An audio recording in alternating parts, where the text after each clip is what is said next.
Good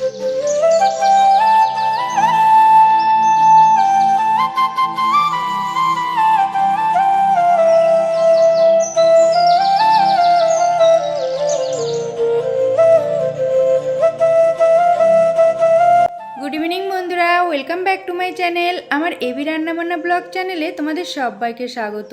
আশা করি সকলেই ভালো আছো, আমিও ভালো আছি। আর আজকে তোমাদের সাথে একটা সন্ধেবেলার ব্লগ শেয়ার করতে চলে এসেছি, তাহলে দেখতে থাকো। সম্পূর্ণ ভিডিও দেখার জন্য অনুরোধ রইল। দেখো, এখানে আমি দুটো ডিম নিয়ে নিয়েছি। ডিম দুটোকে আমি কিন্তু সেদ্ধ বসিয়ে দেবো। আর এই ডিম দুটো সেদ্ধ করে রেখে দিলে সকালবেলা কিন্তু আমার অনেকটাই সুবিধা হয়। যেহেতু বরমশাইকে সকালবেলায় ফার্স্ট টাইম রান্না করে দিতে হয়, তো তখন না তাড়াহুড়োতে ডিমটা সেদ্ধ করতে গেলে অনেকটাই সময় লেগে যাবে। তো ডিমটা সেদ্ধ করা থাকলে আর কিছু সবজি যেগুলো রান্না করে দেবো সেগুলো কেটে নিলে কিন্তু সময়টা অনেকটাই কম লাগে। সবজিগুলো আমি পরে কাটবো, আগে আমি ডিমটা সেদ্ধ বসিয়ে দিয়ে এদিকে কিছু বাসন ছিল যেগুলো সন্ধেবেলা টিফিন হয়, চা, সেই সব বাসনগুলো পড়েছিল, তো সেগুলো আগে আমি একটু মেজে নেবো। কারণ রাত্রিবেলা না খাওয়া দাওয়ার পরে আবারও অনেক বাসন হয়, আর সকালবেলা অত বাসন একসাথে মাজতে গেলে একটু বিরক্তই লাগে। তো তার জন্য আমি কিছুটা বাসন মেজে রাখি রাত্রে যতটা পারি।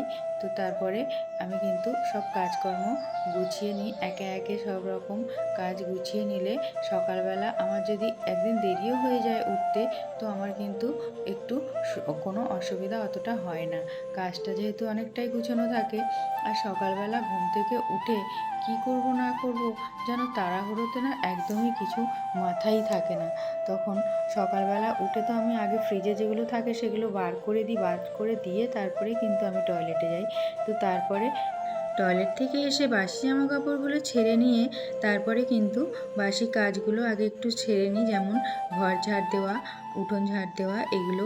আর বাসন যেগুলো থাকে আরও রাত্রিবেলা খাওয়া দাওয়ার পরে সেই সব বাসনগুলো আগে ধুয়ে মুছে নিই, ভালো করে পরিষ্কার করে নিয়ে তারপরে কিন্তু আমি রান্নাটা বসাই। আবার এদিকে 8টার মধ্যেই কিন্তু আমাকে সবটা রেডি করে গুছিয়ে দিতে হয়, আর তারপরে তার সাথে চাও বানিয়ে দিতে হয়। তো তার জন্য বুঝতেই পারছো সকালবেলাটা কতটা আমার তাড়াহুড়ো থাকে।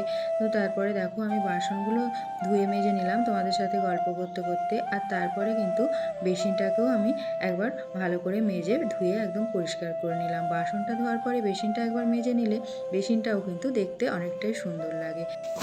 আর পরিষ্কার জায়গায় কাজকর্ম করতে কিন্তু বেশ ভালোই লাগে, তাই না বলো? নোংরা হয়ে থাকলে তারপরে যখন আবার ওর ভেতরে বাসন ধুতে যাবো তখন দেখলে নিজেদেরই যেন একটু গা ঘিনঘিন করবে।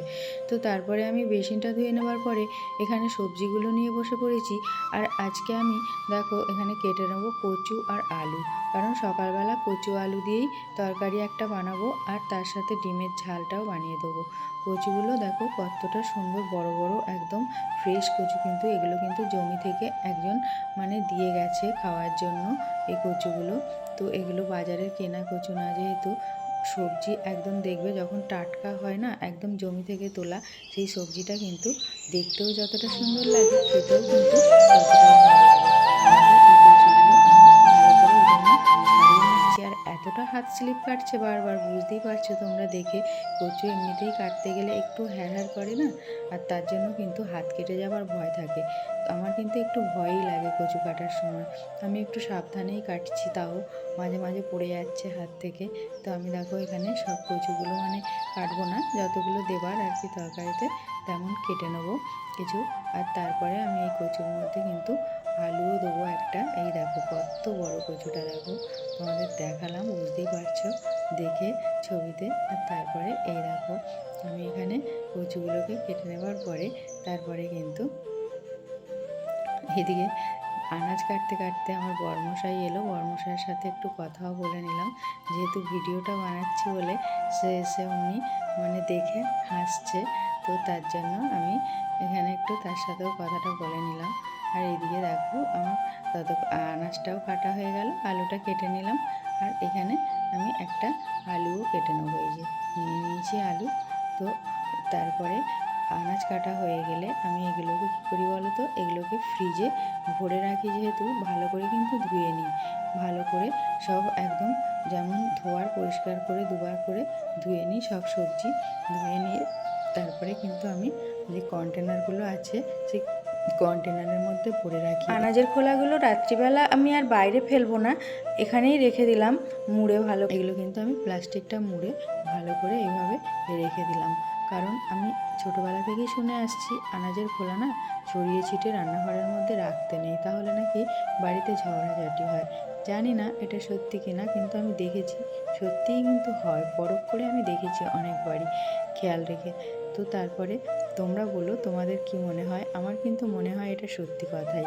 তারপরে দেখো এখানে বসে পড়েছি আটা নিয়ে, রাত্রে রুটি করব। কিন্তু এই যে দেখো আটা আর ময়দাটা রয়েছে, এগুলো কিন্তু রেশন দিয়েছিল আজকে, তো ঢালার সময় হয়নি বলে একবারে রুটি করবো বলে এখনই বসে পড়েছি, আর এগুলোকেও ঢেলে নেবো একে একে। তো ময়দাটা আমি বালতি তোমাদের তো দেখিয়েছিলাম এর আগের ভিডিওতে, সব পরিষ্কার করে নিয়েছিলাম আটা ময়দা, তো তারপরে আর ঢালা হয়নি, ওই জন্য ভালো করে মুছে নিয়ে আর তারপরে দেখো ময়দা ঢেলে এর ভেতরে আমি কিন্তু আটা চালনিটাকেও রেখে দিলাম। আর আটার প্যাকেটটা কিন্তু আমি আলাদাই রাখি, কারণ কি বলতো যখন শুধু লুচি বা পরোটা করব তখন তো শুধু ময়দাটা লাগবে আর আটা লাগবে না, আর আটাটা আমি ওই জন্য আলাদা রাখি। যখন রুটি করি শুধু তখন কিন্তু আটা ময়দা এই যে মিক্সড করে নিয়ে রুটিটা বানাই, একসঙ্গে মিক্সড করে চেলে নিলাম ভালো করে। তো তারপরে এই যে পরিমাণ মতো আটায় লবণও দিয়ে দিলাম, দিয়ে এবার পরিমাণ মতো জল দিয়ে কিন্তু আটা ময়দাটা খুব ভালো করে মেখে নেবো। আমি আজকে শুধু ঠান্ডা জল দিয়েই মাখছি, কিন্তু একটু উষ্ণ গরম জল করে মাখলে কিন্তু রুটি খুব নরম হয়।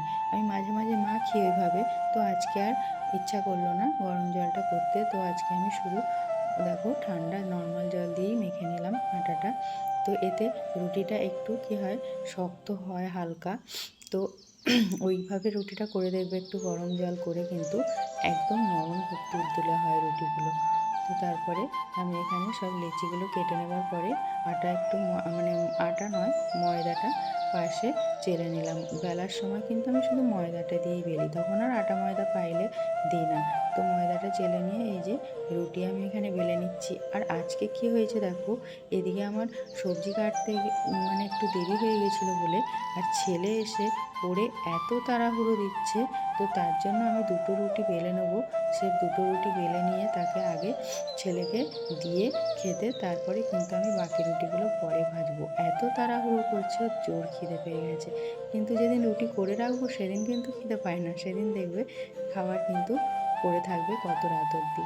আর আজকে হয়নি বলে আজকে বলছে মা আমার জোর খিদে পেয়ে গেছে, এসে এত তাড়াহুড়ো দিচ্ছে যে আমি বললাম ঠিক আছে, আটা আমার মাখা হয়ে গেছে, লেচিও কাটা হয়ে গেছে, তো দুটো রুটি আগে তোকে ভেজে দিয়ে দিচ্ছি, তারপরেই না হয় আমি বাকি রুটিগুলো করব। তো আমি ততক্ষণ ছেলেকে রুটি দুটো খেতে দিয়ে দিই, আর এখানেই আমি ব্লগটা শেষ করলাম। তোমাদের জন্য অনেক অনেক ভালোবাসা রইল, থ্যাংক ইউ।